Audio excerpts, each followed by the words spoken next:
Step by step, the clock is ticking, but there's no time for regrets. I've been flying.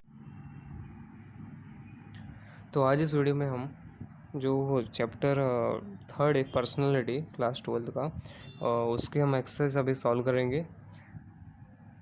ठीक है, तो चलो exercise page number पे जाते हैं। तो पहला क्वेश्चन क्या है, एक्सरसाइज है पेज नंबर 32 पे, पेज नंबर एक्सरसाइज है आपका। तो क्वेश्चन पहला, कंप्लीट द फॉलोइंग स्टेटमेंट्स। तो a person who is shy and reserved is called an introvert, extrovert और एम्बीवर्ट। ठीक है, तो इसका क्या आंसर आएगा आपका, इंट्रोवर्ट। तो इसका राइट आंसर क्या है आपका, इंट्रोवर्ट। ठीक है, ये सर्कल कर रहा हूँ मैं, इंट्रोवर्ट आपका राइट आंसर है। अ person who is shy and reserved is called introvert. और ये जो दूसरे ऑप्शन है एक्सट्रोवर्ट और एम्बीवर्ट है, एम्बीवर्ट मतलब थोड़ा दोनों को मिडिल में आता है, इंट्रोवर्ट के और एक्सट्रोवर्ट के मिडिल में आता है एम्बीवर्ट। और एक्सट्रोवर्ट क्या रहता है, एक्सट्रोवर्ट जो ज़्यादा सोशली रहता है, जो ज़्यादा लोगों से इजीली मतलब बात कर पाता है, सोशल हो पाता है, या फिर एकदम ओपन रहता है, उसे हम एक्सट्रोवर्ट कहते हैं। इंट्रोवर्ट वो इंसान जो एकदम शाय रहता है, रिजर्व रहता है, अकेला रहना पसंद करता है, उसे हम इंट्रोवर्ट कहते हैं। ठीक है, ये थोड़ा ऐसे आइडिया दे दें मैंने क्या रहता है। तो अभी सेकंड क्या है, the inkblot test was developed by psychologist. कौन से थे, मोरे थे या फिर रॉस्टेच थे या फिर मॉर्गन। तो इसका राइट आंसर आपका सेकंड वन है। ठीक है, रॉस्टेच। देखो मैं सर्कल कर रहा हूँ, ये देखो, ये आपका राइट आंसर है। और अभी जो थर्ड क्वेश्चन है, the dash traits are the dominant characteristics of a person. तो इसका राइट का कौन सा आएगा, कार्डिनल आएगा, सेकेंडरी आएगा या फिर सेंट्रल आएगा।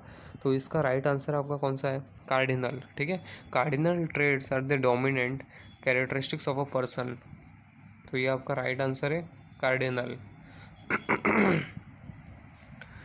ठीक है, तो कार्डिनल ट्रेट्स मतलब ऐसा कि जैसे कि एक पर्टिकुलर इंसान का ट्रेट, जैसे कि वो सच बोलता है, तो एक ये मेजर उसकी ट्रेट है, तो उसे हम कार्डिनल ट्रेट हो गई। और किसी इंसान का जैसे कि कुछ उसको पावर, मतलब एकदम पावर का बहुत लस्ट है, या फिर उसको उससे ज़्यादा मतलब हासिल करना है पावर, जैसे ऐसा जो भी अथॉरिटी और वो सब, तो वो उसका कार्डिनल ट्रेट है। ठीक है, इस चैप्टर में ये सब दिया है, तो शायद आपने समझा होगा या पढ़ा होगा। और सेकंड वन अभी क्वेश्चन नंबर 2 है, क्या है, मैच द फॉलोइंग है। तो ग्रुप ए और ग्रुप बी दिया है। फर्स्ट वन क्या है, self reporting technique. Self report technique कौन सा आएगा, इंटरव्यू आएगा, एमएमपीआई आएगा या फिर परमानेंट कैरेक्टरिस्टिक्स या टेट आएगा, टीएटी। तो इसका राइट आंसर आपका कौन सा है, सेल्फ रिपोर्ट टेक्निक का। इसका राइट आंसर है एमएमपीआई है। ठीक है, एमएमपीआई, ये तो इधर मैं सर्कल कर रहा हूँ, एमएमपीआई, ये आपका राइट आंसर है, एमएमपीआई। अब इस सेकंड कौन सा है, बिहेवियरल एनालिसिस। बिहेवियरल एनालिसिस आपका, इसका राइट आंसर कौन सा रहेगा, इंटरव्यू। ठीक है, इंटरव्यू आपका राइट आंसर है। ठीक है, बिहेवियरल एनालिसिस का ये रहा आपका आंसर। ठीक है, मैं सर्कल कर रहा हूँ। और अभी थर्ड कौन सा है, प्रोजेक्टिव मेथड। तो प्रोजेक्टिव मेथड्स, इसका राइट आंसर टीएटी आएगा। ठीक है, टीएटी, टेट, जो बोलना है बोलो। इसका फुल फॉर्म मैं बता देता हूँ आपको, देखो फुल फॉर्म आपको इधर मिलेगा टीएटी का, वैसे भी ज़रूरत नहीं है, तो भी बता देता हूँ। Thematic apperception test, thematic apperception test. ठीक है, तो एग्ज़ाम में कैसा, एग्ज़ाम में ऐसा भी आ सकता है कि प्रोजेक्टिव मेथड्स का ज़रूरी नहीं कि टीएटी टेटी आएगा, इसकी जगह थीमेटिक ये एपरसेप्शन टेस्ट है, इसकी जगह आपको ऑप्शन में ये भी दे सकते हैं, कौन सा, कि सेंटेंस कंप्लीशन टेस्ट, या फिर इंक, ये जो रॉस्टेज का इंक ब्लड टेस्ट है, ये भी इसका राइट आंसर रहेगा। ठीक है, तो तीनों है प्रोजेक्टिव मेथड के अंदर, तीनों आते हैं।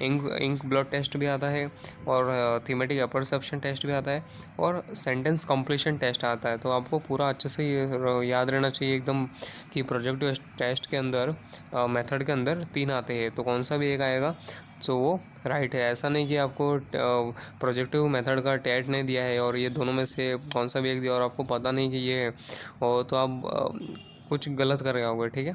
आंसर मतलब रॉन्ग हो जाएगा आपका। इसलिए प्रोजेक्टिव मेथड का डीएटी भी है, वो ब्लड टेस्ट भी है, और बाद में वो जो लास्ट वन था वो वाला भी है, ठीक है। और अभी क्वेश्चन नंबर 3 की तरफ हम चलते हैं कि state whether the following statements are true और फॉल्स। तो हमें रीज़न नहीं पूछा है, खाली ट्रू और फॉल्स पूछा है, तो हम उसी हिसाब से आंसर देंगे। Personality is merely related to external appearance, false. इसका आंसर क्या है? फॉल्स है। फर्स्ट वन का आंसर क्या है? फॉल्स। क्वेश्चन नंबर 3 का 1 फॉल्स। मैं रिपीट बार बार ये इसलिए करता हूँ क्योंकि कभी कभी जैसे मैंने फॉल्स बोला लेकिन आपको थोड़ा सुनने में या फिर समझ में प्रॉब्लम हुआ, इसलिए मैं बार बार रिपीट करता हूँ कि प्रोनाउंसिएशन क्लियर रहे, ठीक है। तो अभी सेकंड वन क्या है? People with high neuroticism are emotionally reactive. People with high neuroticism are highly reactive. True, yes, ठीक है, ट्रू आएगा। सेकंड वन आपका क्या आंसर आएगा? ट्रू। और थर्ड वन क्या है कि children from families having a warm emotional atmosphere are well adjusted, ठीक है। तो इसका आंसर ट्रू आएगा। इसका थर्ड का क्या है? ट्रू। तो मैं फिर से रिपीट कर देता हूँ सबके आंसर। क्वेश्चन नंबर 3 का 1 false, second one true, third one भी ट्रू, ठीक है। तो अभी क्वेश्चन नंबर 4, अभी सब आंसर द फॉलोइंग आ गया है। Explain the following concepts in 25 to 30 words. तो ये जो पहला दिया है पर्सनैलिटी, इसके बारे में हमें 30 वर्ड्स, 25 to 30 वर्ड्स में बताना है। तो इसका पेज नंबर मैं आपको बता देता हूँ। पेज नंबर 24 पे आपको आंसर मिलेगा, पेज नंबर 24। तो पेज नंबर 24 पे हम जाते हैं। तो ये देखो हम पेज नंबर 24 पे आ गए, और आपको इधर दिख रहा होगा डेफिनेशंस ऑफ पर्सनालिटी, ठीक है। तो आप क्या करो कि जो इधर दिया है, the word personality is derived from Latin word, ये थोड़ा इंट्रो में आप ये लिख दो थोड़ा, ठीक है, ये किधर से डिराइव हुआ ये वर्ड। और बाद में आप जो ये डेफिनेशंस दिए हैं दोनों के, नॉर्मन ने और गॉर्डन ने दिए हैं डेफिनेशंस पर्सनैलिटी के, तो इन दोनों में से आप जो आपको इजी लगता है वो वाला लिख दो या फिर दोनों लिख दो, और बाद में थोड़ा इसे आपके ओन वर्ड्स में बताने का ट्राई करो कि पर्सनैलिटी क्या है जनरल टर्म्स में, ठीक है। तो आप उस हिसाब से आंसर लिख दो तो आपका अच्छा रहेगा आंसर, ठीक है। दोनों डेफिनेशन लिखना है तो लिखो, लेकिन मतलब नहीं है, एक ही लिख दो, ठीक है। और अभी सेकंड वन क्या है? ट्रेट है, ठीक है। तो ट्रेट का आंसर आपको किधर मिलेगा? TRAIT का पेज नंबर 27 पे, ठीक है। तो हम 27 पे जाते हैं पेज नंबर पे। तो ये देखो इधर हमें ट्रेड दिया है, गॉर्डन एलपॉर्ट ने दिया था ट्रेड के बारे में। तो देखो डेफिनेशन इधर दिया, कंसेप्ट ये क्या है ट्रेड का, ये इधर दिया है, जूम करके बता देता हूँ आपको कि देखो, अ trade is a relatively enduring and consistent way of thinking, feeling and acting. That means the trade is consistently found in an individual over a period of time, ठीक है। तो जैसे कि अभी कैसा कि अगर कोई इंसान झूठ बोलता है हमेशा, बार बार, रिपीटेटिवली, एक बार दो बार नहीं, बार बार, हाँ, तो उससे हम उसका ट्रेड क्या रहेगा कि झूठ बोलना है, ये ट्रेड है उसका, हाँ, ठीक है।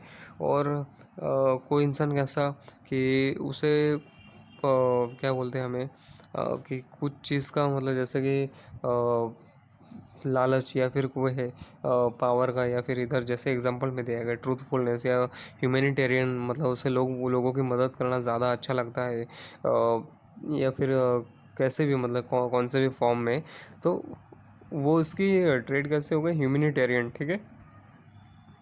और उसमें मतलब बहुत सारे अलग अलग ट्रेड्स होते हैं।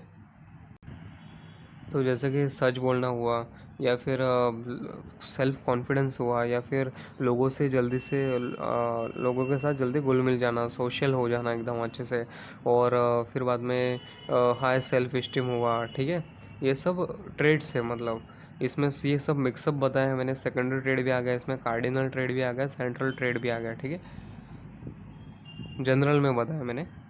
और अभी थर्ड पे हम जाते हैं कि सेंटेंस कंप्लीशन टेस्ट के बारे में बताना है। तो अभी मैंने मैचअप्स में बताया था, ये किसके अंडर में आता है, प्रोजेक्टिव मेथड्स के अंदर आता है, ठीक है।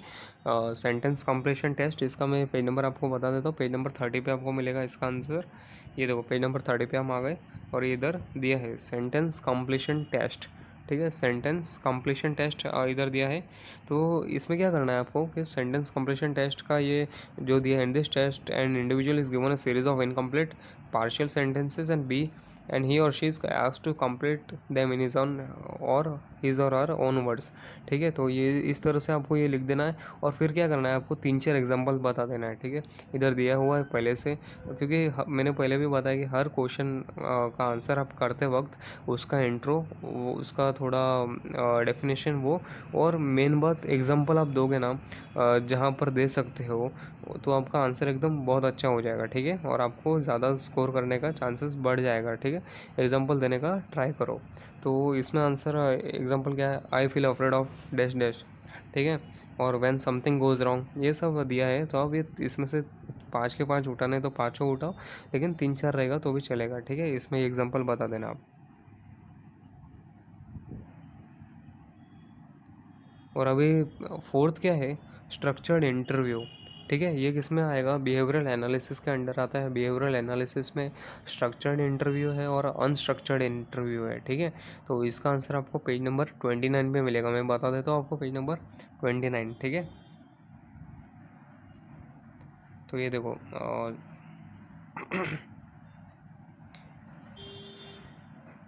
तो ये देखो बिहेवियरल एनालिसिस के अंडर आता है, तो इंटरव्यू के अंडर दिया है।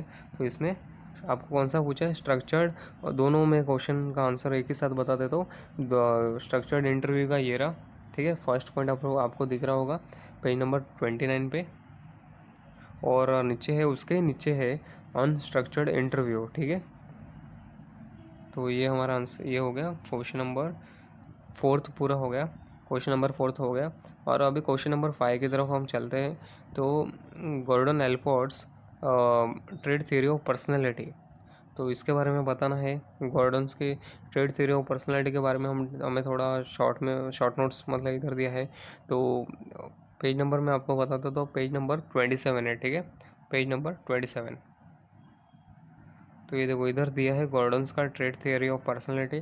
तो इसमें आप बता दो कि गॉर्डन ने क्या कहा था, उसके बारे में थोड़ा इंट्रो दे दो गॉर्डन के बारे में, ठीक है। जैसा इसमें दिया सेम वैसे आप करो, ज़्यादा आपसे ओन वर्ड्स मतलब इधर नेट से ढूंढ के इसके इनकी बर्थ डेट या फिर वो मत लिखो, खाली इन्होंने जो बोला है वो लिख दो, इधर दिया है आंसर। और इन्होंने जैसे 3 ट्रेड बताए थे, मतलब मेन बताए थे, कार्डिनल ट्रेड, सेंट्रल ट्रेड और सेकेंडरी ट्रेड, तो इनके बारे में आप लिख दो। और इन्होंने और जो इधर दिया है ट्रेड का कि वर्ड्स मेंट बाय ट्रेड ऐसा दिया है, ट्रेड इज़ रिलेटिवली इधर दिया है, तो वो आप बता दो, ठीक है। और इधर बाद में एग्जांपल के साथ बताना कि सेंट्रल ट्रेड में, कार्डिनल ट्रेड में जैसे महात्मा गांधी का दिया है और मदर टेरेसा का दिया है, और बाद में नेपोलियन बोनापार्टे का दिया है, इन सब का दिया है, तो आप वो एग्जांपल बताओ।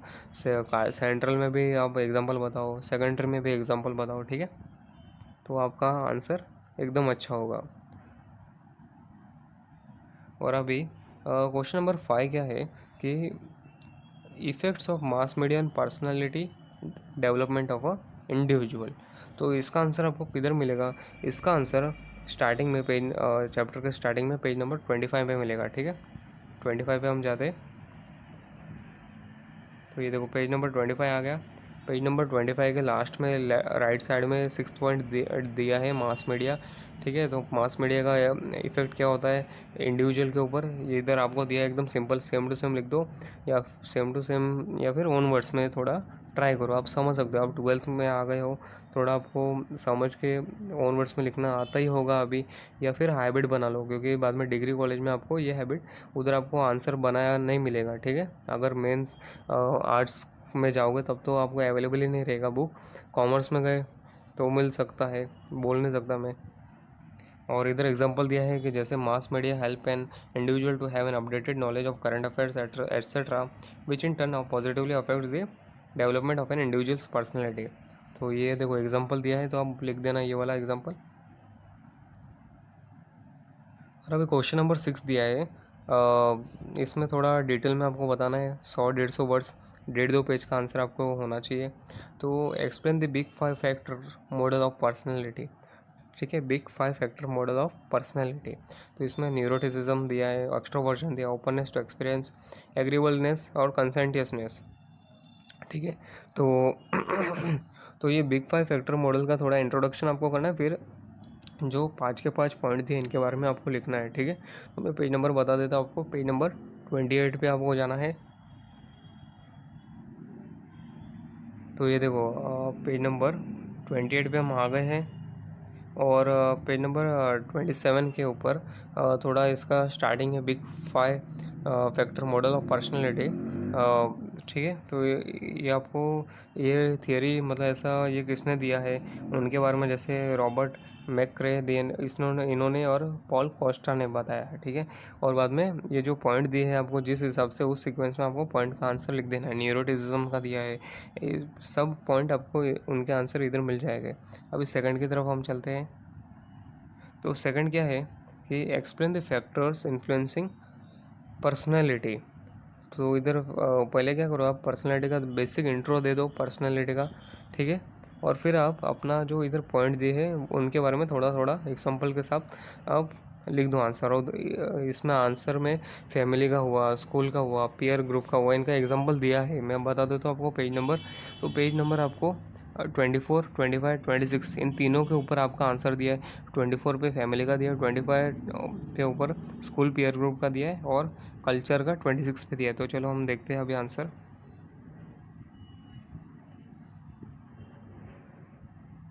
तो ये देखो पेज नंबर 24 पे आ गए। अब डेफिनेशन इधर से लिख देना पर्सनैलिटी का, मैंने बताया था पहले ही। नॉर्मन का लिख दो या फिर गॉर्डन का लिख दो, जो आपको लिखना है वो वाला लिखो। और फिर बाद में फैमिली का ये आपको इधर आंसर मिल गया 24 से 25 पे सीधा। और एग्जांपल भी दिया है आपका फैमिली का। और बाद में स्कूल का देखो, स्कूल का भी एग्जांपल दिया है, स्कूल 5th पॉइंट। और बाद में पीयर ग्रुप का भी एग्जांपल के साथ दिया है। और फिर बाद में कल्चर पेज नंबर आपको 26 पे मिलेगा, कल्चर। और इसका कल्चर का भी एग्जांपल दिया, for example leadership qualities, listening skills, entrepreneurial skills. ठीक है, tendencies to cooperate with others. ये देखो एकदम अच्छा आंसर बनेगा एकदम। ये टीचर या फिर जो भी आपका चेक कर रहे हैं पेपर, वो आंसर मार्क्स ही नहीं काट सकते। ठीक है, और अभी क्वेश्चन, अभी लास्ट क्वेश्चन है अभी, explain the various methods of personality measurement. ठीक है, तो वेरियस मेथड्स बताने हैं, इसका आंसर आपको चैप्टर के एंड में मिलेगा। ठीक है, पेज नंबर 28, 29, 30 पे मिलेगा। ठीक है, तो बिहेवियरल एनालिसिस में कौन सा आता है, इंटरव्यू आता है, स्ट्रक्चर और अनस्ट्रक्चर्ड इंटरव्यू आता है। और फिर ये देखो मैं बता देता हूँ आपको। ये देखो पेज नंबर पे 28 पे दिया है, बिहेवियरल एनालिसिस का दिया है। तो बिहेवियरल एनालिसिस के अंडर कौन से आते हैं, इंटरव्यू आता है और एक ऑब्जर्वेशन आता है। इंटरव्यू के अंदर दो आते हैं, स्ट्रक्चर्ड और अनस्ट्रक्चर्ड इंटरव्यू आता है। और ऑब्जर्वेशन के बारे में आपको थोड़ा सा एकदम बता देना है। एग्जांपल हो सके तो एग्जांपल भी ऐड करो, बार बार रिपीट कर रहा हो। ठीक है, और बाद में सेल्फ रिपोर्ट टेक्निक्स में आपको दिया है कौन से देखो सेल्फ रिपोर्ट टेक्निक्स। आप इसके अंदर सब सेक्शन नहीं है, सेल्फ रिपोर्ट टेक्निक ही है खाली, इसमें और कोई नहीं है। तो सेल्फ रिपोर्ट टेक्निक आप थोड़ा 3-4 लाइन में आप बता दो। और फिर बाद में देखो ये एक्टिविटी नंबर 8 दिया है ना, ये सेम टू सेम आप इसमें से 3-4 मतलब ऐसा दिया है ना, जैसे कि आई एम इजी गोइंग, और फिर बाद में आई इन्जॉय टाइम अलोन। तो इनमें से 2 से 3 आप करके आपके एग्जांपल के हिसाब से वो उसमें बॉक्स बना देना।